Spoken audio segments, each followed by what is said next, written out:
guys, kayo ba nakaka-experience ng copyright sa inyong mga reels? Ganito lang guys, replace lang natin ang ating mga sound. Punta lang tayo sa ating reels. Ayan, more.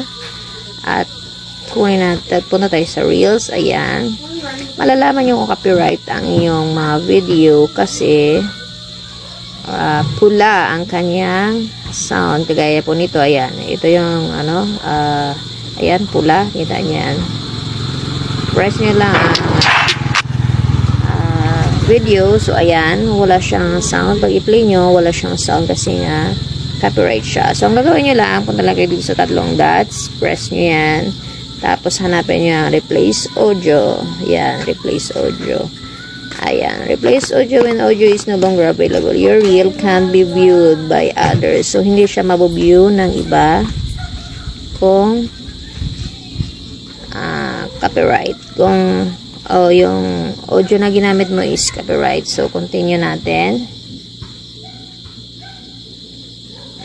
Tapos, hanap tayo dito ng music na ipapalit natin.